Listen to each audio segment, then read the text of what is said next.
body language， 就是说你可以讲，就是你想一下，就是可以是我刚才讲的那些，或者是其他的你自己可以想到的，然后是这个欧美文化里面的可以，然后中国文化里面当然更好，然后其他文化里可以，然后那个就是我们一会儿就是大家互相那个分享一下，可以吗？就是我们先花个5分钟时间讨论一下，然后那个有 volunteer 的话，可以跟大家分享一下你们讨论的这个结果，可以吗？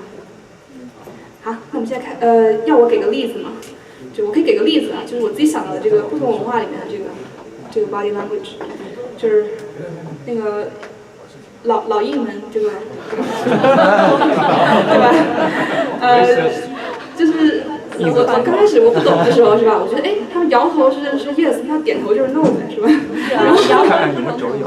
然后后来我就问他们，就发现其实不是这样的，就是他们其实说是的时候也会点头的，他们说 no 的时候也会摇头的。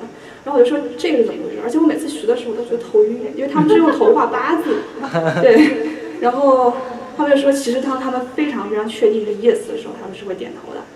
然后非常确定是 no 的时候摇头，然后这个动作其实是 sort of yes， 就是说当你不是很确定，但你又不想说 no 的时候，你就这样。然后比如说你 manager 问你说，can you finish this before the deadline which is March 13th， OK？ 然后他就说yes， 就这样。对，所以就是当你看到他们这样的时候，你就知道说，这不是100% yes。OK， 这就是我想到的例子。然后那个，如果是这样子，完全的这样子摇的话，那就是 yes。但是它如果是斜向的那个摇的话，那就是 maybe。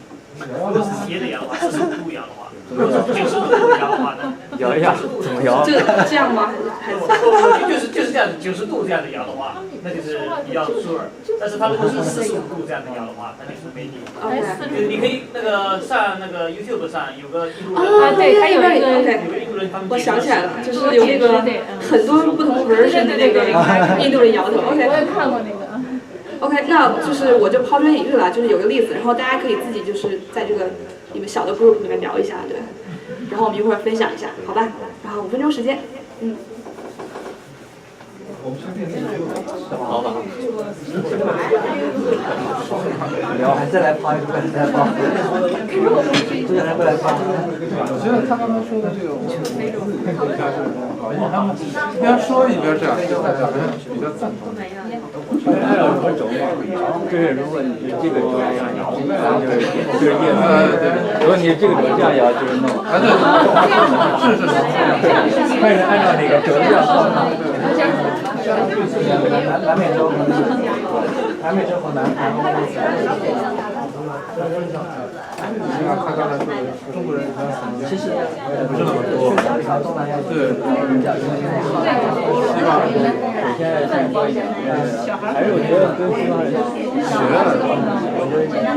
方人点一些是。那刚才说把手放在一起看一眼，看中国的新闻报道，国家领导人视察是这样的事情，不知道是因为以前领导人这样，大家就跟这边一样，跟这个习惯，跟领导人的一个。这我现在看很多中国人说，美国的西方是不是这样？错的是互相引导，妈妈出去相反的意思。相反就是你说靠的对，就是就打个双引号一样。你说的话打个双引号。包括这样的话，我感觉就是，比如说，也看你是当可爱用家，很多中国人都是这样。但是我以前来美国这边出来的，我是来美国之后，他意思是这个东西实际上是不是我说的，或者是确定，或者是引用别人的话，不一定别说，不一定我要扮演他那个机会比较高，为了害怕。我要写下来，第二个声要说话要大声，不要细声小气。第三个不要念所谓的 speak， 还有一个就是反正就是说这个做不要这个不要大声说话，不要这个用力走路，但是做主要演员的是这样，生活上是这里是生活，还有这个魔王。也是这样，你如果每个东西这个念头，肯定很少人会。走了，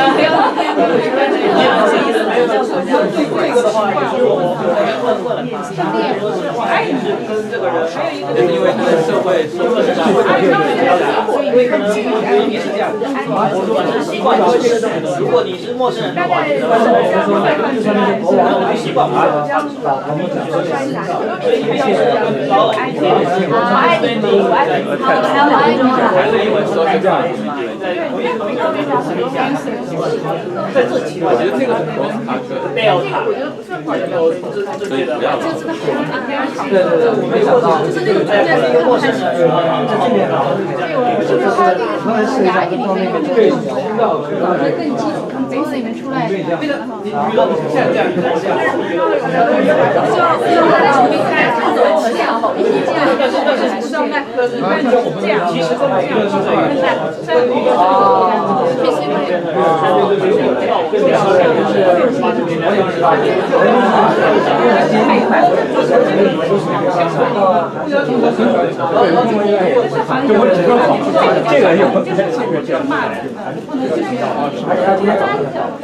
反正我觉得有词的香菜，我习惯就是老美是 stop 那个音效那个讲点，他就是说讲解之前，尤其讲解之前在调声音的时候，就是testing，因为那个台上有 testing，那个太强了，就是说这个不要再把这个调到在我。It's okay，是吧？这个放。stop，我是跟好就是把这个事情算进去。有点还是如果不是会考虑的，但是一般的要说的话，我就讲实话是很少一下。反正我要看这样，就不需要去看一下。所以是上面写的。这个方面最早的是那个什么，或者说东方人近几年有因为小事情嘛，就是那个什么，他们有的时候说出来是要滑冰嘛，经常争道嘛，就是韩国的那些有一次又撞在一块儿，像犯规一样，但实际上的意思是让他们知道别再来说撞，但是在韩国的那个说是要杀。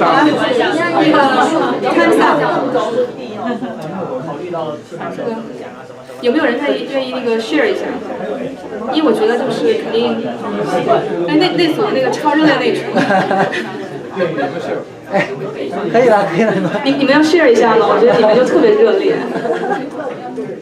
哇。还没结束吧？就你们讲吧。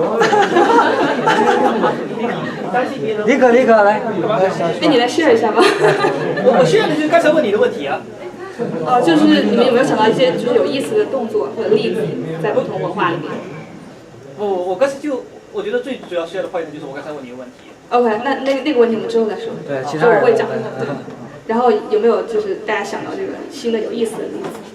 尤其是那个我们中国人的，就是我想一下我们中国人的，我还就没有想到特别 universal 的这个。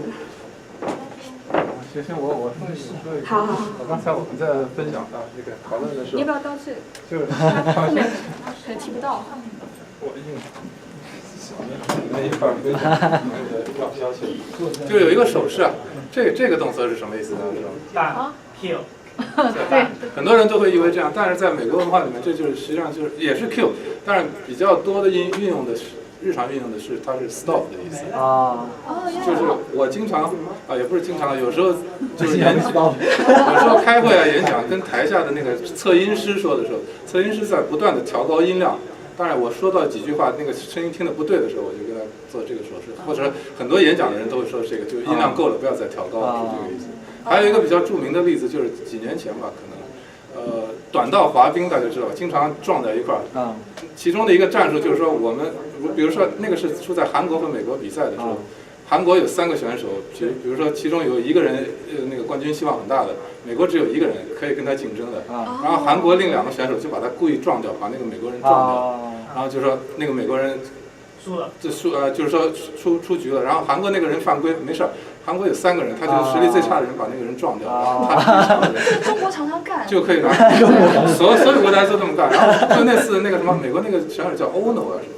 然后就又被撞了，然后非常愤怒，就对着韩国人做这个手势。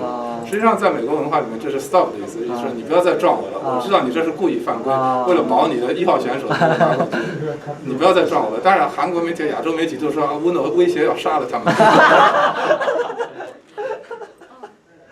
这个非常非常赞啊，这个特别有意思。就是我觉得这个非常好的例子，因为就是说一提起来，大家都觉得哎是这样，我也知道这个美国人有这样比划说 stop 啊。但是就是你不说我就想不起来，对，还有什么其他例子吗？就大家想到的这个比较有意思。这个讨论很激烈吗？你在八卦。哎，为什么？好，那边有。我插一句，就是他刚才说的是就是在脖子上哈，但是有一个就是美国人哈，就是特别忌讳，就是他们不喜欢，就是说，比如说他那个球赛吧，他不想知道结局，中国人好像不在乎。但美国人特别就在乎对，然后呢，他就说你如果是一开始就是哪怕是 Facebook 或者任何东西呢，他就说你千万就是不要讲，就是说对着嘴巴说，就反正好像就是说你就是要 stop 啊，就是不然的话他们就告诉我杀手是谁，或者是说比如说今天谁打什么球赛，然后我已经就第一个那个 game 我还没看，千万不要跟我听。对。所以我刚才听到他这样子说对脖子上，但是对头上说。那还有一个这样的动作是吗？就是自己。就是对我有看到这个动作，突然让我想起来了。但还有什么就是说我们中国人特有的议论？难道我们中国人都不做动作吗？就哥饶了我吧。恭喜发财！这个大家都听说过一本书叫《演员的自我修养》里面这个有形容这个你要扮演一个很有权威的人，应该怎么扮演呢？有8个字，叫做威容、正式、布重、深沉。这个威容就是说你表情要严肃，正式就是看人要正着看，不要这样斜着看，或者是不要往地下看。这个步重，走路要用力；深沉就说话要大声，不要这个细声细气，那不行。所以这个它是形容说一个表演这样的人要什么样的状态。你也可以判断一个人他说话如果声音很细，那这个人不 confident， 或者说走路很轻，那这个人有什么问题，或者是这个眼神老是斜着看你，他必有奸诈，是吧？等等。对，这个图谋不轨。这个倒蛮有意思的，这个都是这个我们这个 culture 对这个各种行为的这个 interpretation， 对，蛮有意思的。哎，我看到有人举手了，是吗？后面。哦，看错了，好失望。美国人经常就这样就在中国里面很少做。其实对中国不做，但是我第一次看到美国人这样做的时候，我知道这是双引号。对，就是还挺形象的，对，他们常对，但我们中国也用双引号，各扣。还有什么吗？那个中国人说评级那个，这个是中国才有的吗？还是别的地方也有？很少做出来。那个篮球裁判暂停。对。哦，对，是这样子，可以讲一下。足球要暂停。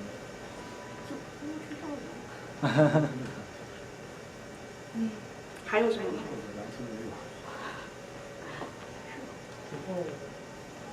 ？OK， 那我们就先那个就家庭作业了，大家自己回去想吧。对，然后那个我想讲一下，就是刚刚有那个几个同学问了特别好的问题，就说关于这个声学语言是不是可信，它 credibility 有多少？然后我觉得这是一个非常好的问题，因为很多我们刚刚讲的一些例子，就是我觉得有一些动作是非常非常明显的，比如说你这个 eye blocking， 或者是那个抿嘴唇啊，或者是你脚要走啊，那些我觉得还蛮就是 convincing。但是有一些可能就是我觉得他其实在这本书里面，他在开头就讲了有这个大概9个 principle， 就是说怎么样去读人。就是你不能就是说，哎，我看了这个，然后我就拿去用了，可能有时候会不准。那就说有几个点要注意一下吧。一个就是，你去看人的时候，你要看这个人的 baseline。就比如说那个刚有人跟我说那个就抖脚的这个例子，就是说其实书有讲到说，当你抖脚的时候，是你就是比较紧张的时候，比较 nervous 的时候，那你就是会抖脚，让自己觉得就是舒服一点。但是有的人就是 constant 抖脚，对吧？他就是一刻也不停。然后他的 baseline behavior 就是他一直在抖脚。那你这样去观察他的时候，你首先是他这个有一个认识，就是说这个人一直在抖脚。然后你可能观察一下说，他一直是这个频率是吧？然后突然就慢下来了，然后或者突然变得更快了，然后这个 change 其实是你可以 identify， 就说明 something's going on。对，所以是这个 delta 值，这个比较重要，或者是。比如说皱眉头，我们都知道，就一个人皱眉头的时候，可能就是有点那个负面的情绪，对吧？但是我真的见过有人，就是他一直都是皱着眉头的，他特别就是他 regular 状态就是苦大仇深，所以你也不能说他一直都是很负面，你要看他就是其他部分的变化或怎么样。然后还有一个就是，很多时候你可以去整体的观察一个人，他可能就不只有一个动作，对吧？他可能是有一个 cluster of behavior。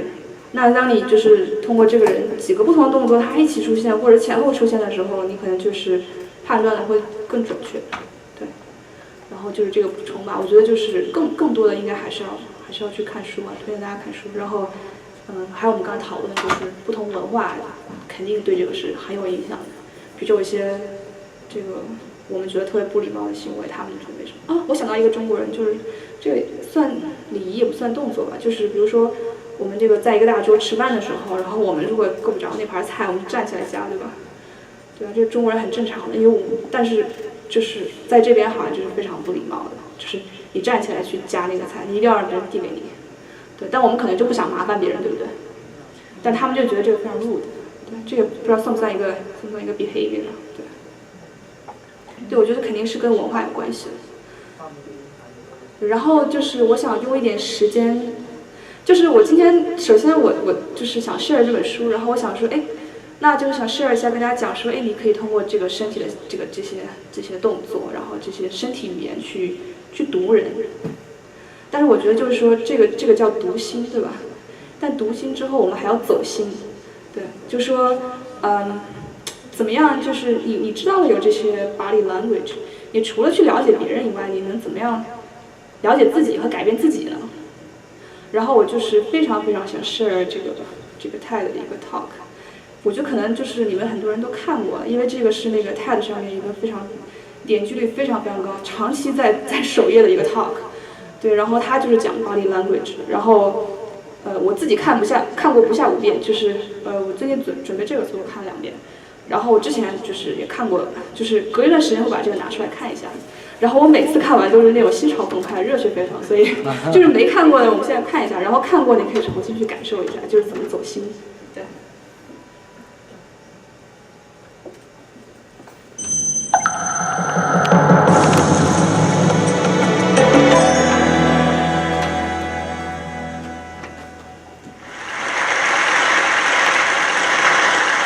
So I want to start by offering you a free, no-tech life hack. And all it requires of you is this, that you change your posture for 2 minutes. But before I give it away, I want to ask you to right now do a little audit of your body and what you're doing with your body. So how many of you are sort of making yourselves smaller? Maybe you're hunching, crossing your legs, maybe wrapping your ankles. Sometimes we hold on to our arms like this. Sometimes we spread out. I see you. So I want you to pay attention to what you're doing right now. We're going to come back to that in a few minutes. And I'm hoping that if you sort of learn to tweak this a little bit, it could significantly change the way your life unfolds. So we're really fascinated with body language, and we're particularly interested in other people's body language. You know, we're interested in, like, you know, an awkward interaction, or a smile, or a contemptuous glance, or maybe a very awkward wink, or maybe even something like a handshake. Here they are arriving at number 10, and Look at this lucky policeman gets to shake hands with the President of the United States. Oh, and here comes the Prime Minister of it.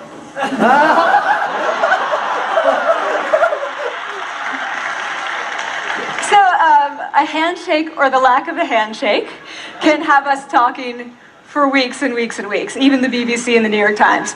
So obviously when we think about nonverbal behavior or body language, but we call it nonverbals as social scientists, it's language. So we think about communication. When we think about communication, we think about interactions. So what is your body language communicating to me? What's mine communicating to you? And there's a lot of reason to believe that this is a valid way to look at this. So social scientists have spent a lot of time looking at the effects of our body language or other people's body language on judgments. And we make sweeping judgments and inferences from body language. And those judgments can predict really meaningful life outcomes like who we hire or promote, who we ask out on a date. For example, Nalini Ambady, a researcher at Tufts University, shows that when people watch 30-second soundless clips of real physician-patient interactions, their judgments of the physician's niceness predict whether or not that physician will be sued. So it doesn't have to do so much with whether or not that physician was incompetent, but do we like that person and how they interacted? Even more dramatic, Alex Todorov at Princeton has shown us that judgments of political candidates' faces in just 1 second predict 70% of US Senate and gubernatorial race outcomes. And even, let's go digital, emoticons used well in online negotiations can lead you to claim more value from that negotiation. If you use them poorly, bad idea, right? So when we think of nonverbals, we think of how we judge others, how they judge us, and what the outcomes are. We tend to forget, though, the other audience that's influenced by our nonverbals, and that's ourselves. We are also influenced by our nonverbals, our thoughts and our feelings and our physiology. So what nonverbals am I talking about? I'm a social psychologist, I study prejudice, and I teach at a competitive business school. So it was inevitable that I would become interested in power dynamics. I became especially interested in nonverbal expressions of power and dominance. And what are nonverbal expressions of power and dominance? Well, this is what they are. So in the animal kingdom, they are about expanding. So you make yourself big, you stretch out, you take up space, you're basically opening up. It's about opening up. And this is true across the animal kingdom. It's not just limited to primates, and humans do the same thing. So they do this both when they have power sort of chronically, and also when they're feeling powerful in the moment. And this one is especially interesting because it really shows us how universal and old these expressions of power are. This expression, which is known as pride, Jessica Tracy has studied, she shows that people who are born with sight and people who are congenitally blind do this when they win at a physical competition. So when they cross the finish line and they've won, it doesn't matter if they've never seen anyone do it, they do this. So the arms up in the V, the chin is slightly lifted. What do we do when we feel powerless? We do exactly the opposite. We close up, we wrap ourselves up, we make ourselves small. We don't want to bump into the person next to us. So again, both animals and humans do the same thing. And this is what happens when you put together high and low power. So what we tend to do when it comes to power is that we complement the other's nonverbals. So if someone's being really powerful with us, we tend to make ourselves smaller. We don't mirror them, we do the opposite of them. So I'm watching this behavior in the classroom, and what do I notice? I notice that MBA students really exhibit the full range of power nonverbals. So you have people who are like caricatures of alphas, like really come into the room, they get right into the middle of the room before class even starts, like they really want to occupy space. When they sit down, they're sort of spread out, they raise their hands like this. You have other people who are virtually collapsing when they come in. As soon as they come in, you see it. You see it on their faces and their bodies, and they sit in their chair and they make themselves tiny, and they go like this when they raise their hand. I noticed a couple things about this. One, you're not going to be surprised, it seems to be related to gender. So women are much more likely to do this kind of thing than men. Women feel chronically less powerful than men, so this is not surprising. But the other thing I noticed is that it also seemed to be related to the extent to which the students were participating and how well they were participating. And this is really important in the MBA classroom because participation counts for half the grade. So business schools have been struggling with this gender grade gap. You get these equally qualified women and men coming in, and then you get these differences in grades, and it seems to be partly attributable to participation. So I started to wonder, okay, so you have these people coming in like this and they're participating. Is it possible that we could get people to fake it, and would it lead them to participate more? So my main collaborator, Dana Carney, who's at Berkeley, and I really wanted to know, can you fake it till you make it? Like, can you do this just for a little while and actually experience a behavioral outcome that makes you seem more powerful? So we know that our nonverbals govern how other people think and feel about us. There's a lot of evidence, but our question really was, do our nonverbals govern how we think and feel about ourselves? There's some evidence that they do. So, for example, when we smile when we feel happy, but also when we're forced to smile by holding a pen in our teeth like this, it makes us feel happy. So it goes both ways. When it comes to power, it also goes both ways. So when you feel powerful, you're more likely to do this, but it's also possible that when you pretend to be powerful, you are more likely to actually feel powerful. So the second question really was, so we know that our minds change our bodies. Is it also true that our bodies change our minds? And when I say minds, in the case of the powerful, what am I talking about? So I'm talking about thoughts and feelings and the sort of physiological things that make up our thoughts and feelings. And in my case, that's hormones. I look at hormones. So what do the minds of the powerful versus the powerless look like? So powerful people tend to be, not surprisingly, more assertive and more confident, more optimistic. They actually feel that they're going to win even at games of chance. They also tend to be able to think more abstractly. So there are a lot of differences. They take more risks. There are a lot of differences between powerful and powerless people. Physiologically, there also are differences on two key hormones, testosterone, which is the dominance hormone, and cortisol, which is the stress hormone. So what we find is that high power alpha males in primate hierarchies have high testosterone and low cortisol. And powerful and effective leaders also have high testosterone and low cortisol. So what does that mean? When you think about power, people tended to think only about testosterone because that was about dominance. But really, power is also about how you react to stress. So do you want the high power leader that's dominant, high on testosterone, but really stress reactive? Probably not, right? You want the person who's powerful and assertive and dominant, but not very stress reactive, the person who's laid back. So we know that in primate hierarchies, if an alpha needs to take over, if an individual needs to take over an alpha role sort of suddenly, within a few days, that individual's testosterone has gone up significantly and his cortisol has dropped significantly. So we have this evidence, both that the body can shape the mind, at least at the facial level, and also that role changes can shape the mind. So what happens, okay, you take a role change, what happens if you do that at a really minimal level, like this tiny manipulation, this tiny intervention? For 2 minutes you say, I want you to stand like this, and it's going to make you feel more powerful.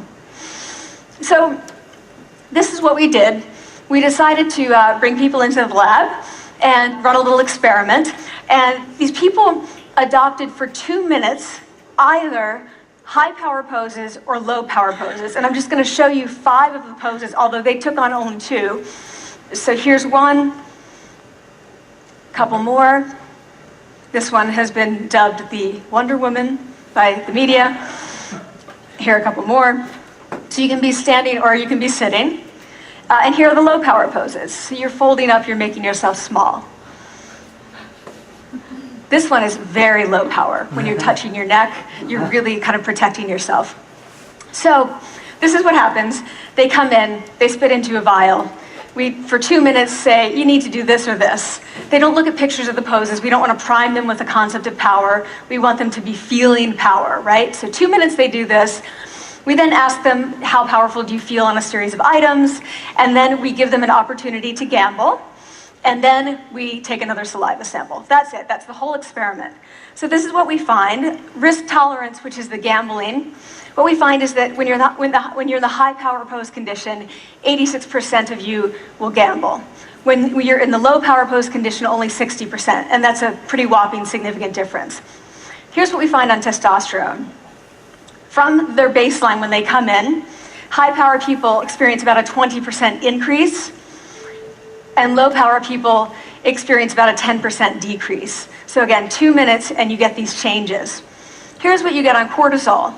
High power people experience about a 25% decrease, and the low power people experience about a 15% increase. So 2 minutes lead to these hormonal changes that configure your brain to basically be either assertive, confident, and comfortable, or really stress reactive, and feeling sort of shut down. And we've all had that feeling, right? So it seems that our nonverbals do govern how we think and feel about ourselves. So it's not just others, but it's also ourselves. Also, our bodies change our minds. But the next question, of course, is, can power posing for a few minutes really change your life in meaningful ways? So this is in the lab, it's this little task, it's just a couple of minutes. Where can you actually apply this, which we cared about, of course. And so we think it's really what matters, where you want to use this is evaluative situations, like social threat situations. Where are you being evaluated? Either by your friends, like for teenagers at the lunchroom table. It could be, for some people it's speaking at a school board meeting. It might be giving a pitch, or giving a talk like this, or doing a job interview. We decided that the one that most people could relate to, because most people had been through, was the job interview. So we published these findings, and the media are all over it, and they say, okay, so this is what you do when you go in for the job interview, right? So we were, of course, horrified, and said, oh my God, no, that's not what we meant at all, for numerous reasons. No, don't do that. Again, this is not about you talking to other people, it's you talking to yourself. What do you do before you go into a job interview? You do this. Right? You're sitting down, you're looking at your iPhone or your Android, not trying to leave anyone out. You're looking at your notes, you're hunching up, making yourself small, when really what you should be doing maybe is this, like in the bathroom, right? Do that, find 2 minutes. So that's what we want to test, okay? So we bring people into a lab, and they do either high or low power poses again. They go through a very stressful job interview. It's 5 minutes long. They are being recorded, they're being judged also, and the judges are trained to give no nonverbal feedback. So they look like this. Like, imagine this is the person interviewing you. So for 5 minutes, nothing. And this is worse than being heckled.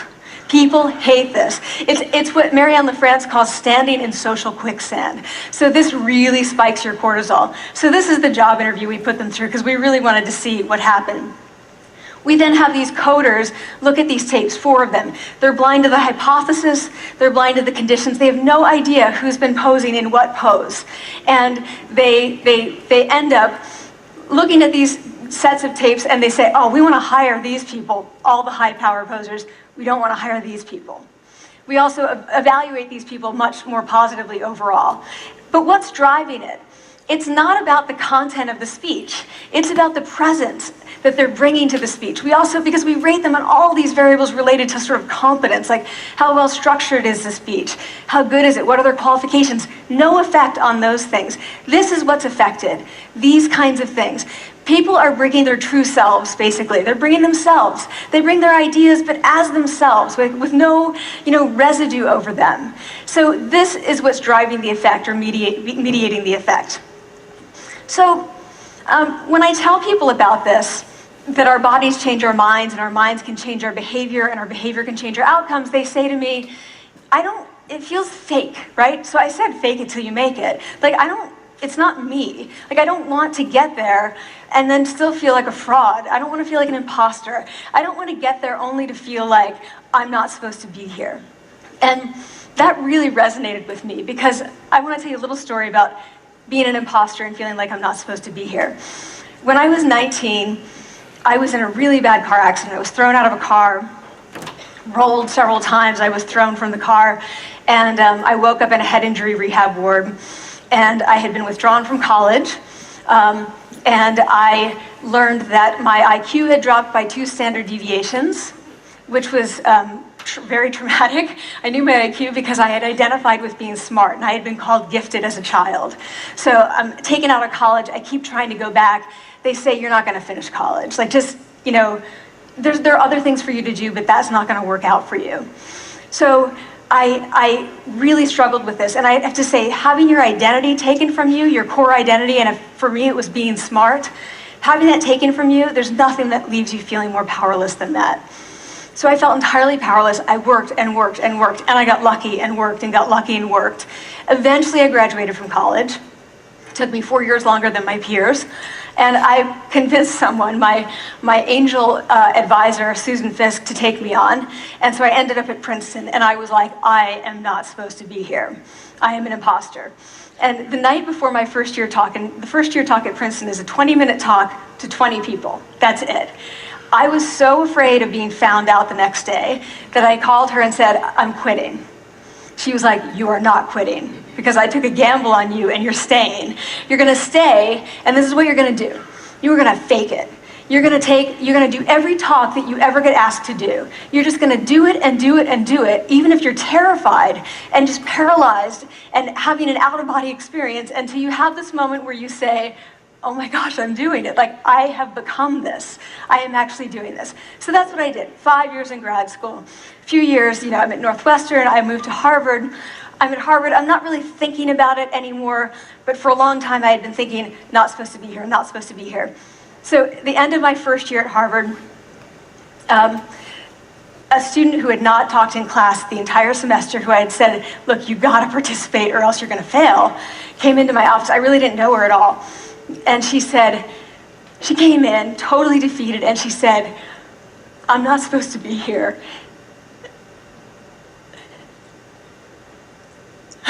And that was the moment for me, because 2 things happened. One was that I realized, oh my gosh, I don't feel like that anymore. You know, I don't feel that anymore, but she does, and I get that feeling. And the second was, she is supposed to be here.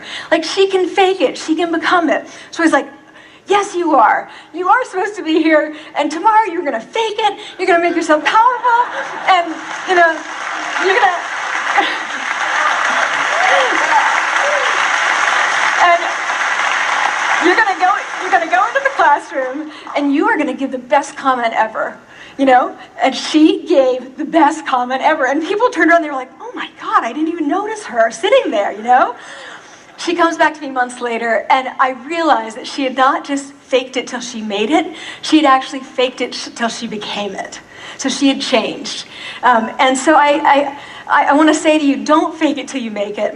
Fake it till you become it. You know, it's not do it enough until you actually become it and internalize. The last thing I want to leave you with is this. Tiny tweaks can lead to big changes. So this is 2 minutes. 2 minutes, 2 minutes, 2 minutes. Before you go into the next stressful evaluative situation, for 2 minutes, try doing this in the elevator, in a bathroom stall, at your desk behind closed doors. That's what you want to do. Configure your brain to cope the best in that situation. Get your testosterone up, get your cortisol down. Don't leave that situation feeling like, oh, I didn't show them who I am. Leave that situation feeling like, oh, I really feel like I got to say who I am and show who I am. So I want to ask you first, you know, both to try power posing, and also I want to ask you to share this science, because this is simple. I don't have ego involved in this. Give it away, like share it with people, because the people who can use it the most are the ones with no resources and no technology and no status and no power. Give it to them, because they can do it in private. They need their bodies, privacy, and 2 minutes, and it can significantly change the outcomes of their life. Thank you.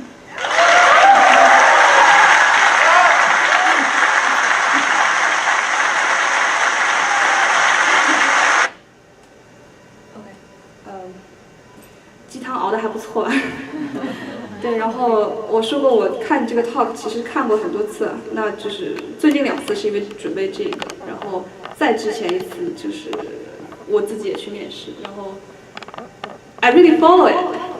Like I went into the bathroom and then I do something for 2 minutes. 真的就是我觉得就是，反正就最后拿到 offer 了，就这样。对，就是然后我就是每次听到他就是用8年时间去读本科，然后最后我开始可能忘记介绍这个人，他是美国非常非常著名的这个社会学心理学者，然后他在这个 Harvard Business School teach。所以是非常非常顶尖的学者，你能想象一个就是用了8年时间才能够读完本科的人，然后最后有这样的成就，然后可以在 TED 上面就是长期占据首页的 talk， 对，所以我觉得就是还是要 fake it until you become it，and 我觉得这才是就是说，研究这个 body language 可以给我们最大的 value， 就是改变你自己，对，好，谢谢大家。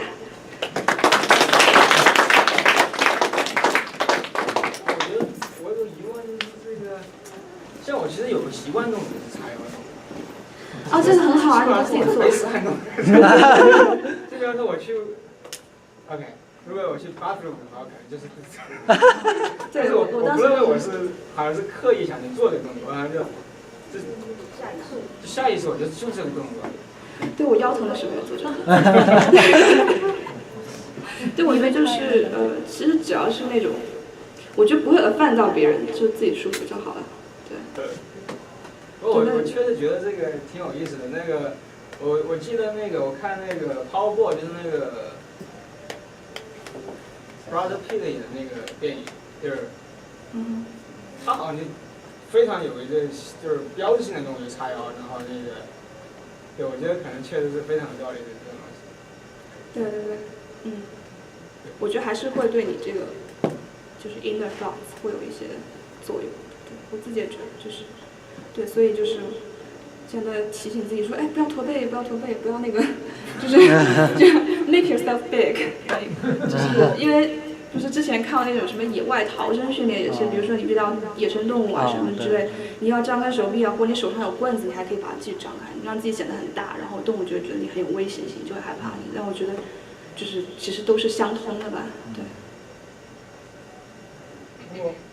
我讲一下我的观点，就是我尝试着像他说的去做，但是你会感觉这个需要你去用力，你会感觉累。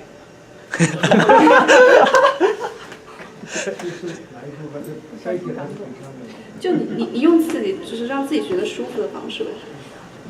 对。就是这个很累是吗？但我觉得有一个很好的就是他那个就是你把手放在头后面，然后这样靠着，我觉得就挺不错。这样做。对。不要摸脖子。摸脖子就是紧张。摸脖子就很脆弱的动作啊，他也提到了，然后那本书里面也是这样，就是这个脖子是还挺就是。对，我也觉得挺女性化的动作。但是有刚刚你说的，你就手放在这里就很好。你平常喜欢放的。对，我觉得就是总是有一些 physical 或者是 psychological 的原因，你去做。这个很正常的，这个我也是。cortisol 中文是什么 ？cortisol 中文是什么 ？cortisol 是皮质醇，但另外一个我不知道。另外一个可能是肾上腺素。那个是皮质，好像就是说你就对抗压力比较，就是那个低的时候你比较能对抗压力。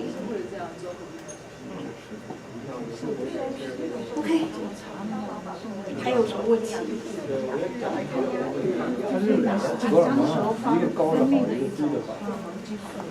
大家还有什么问题想提出来问分享人的吗？刚才那个 TED 那个 speaker 那个女的叫什么 ？Amy Cuddy， 就是你到那个 TED 上面去搜那个 body language， 它就会在。他曾经，我觉得前几年的时候，他这个一直都在首页上，就非常的 popular 的一个，现在可能不在首页了已经，但是是点击率非常非常高的一个 talk， 因为就是非常。把那个 link 直接发到群里。link 把那个 talk 的 link， 可以，就是发到那个群里是吧 ？OK， 可以。然后，那我们非常感谢刘晓涵今天给我们大家做的分享。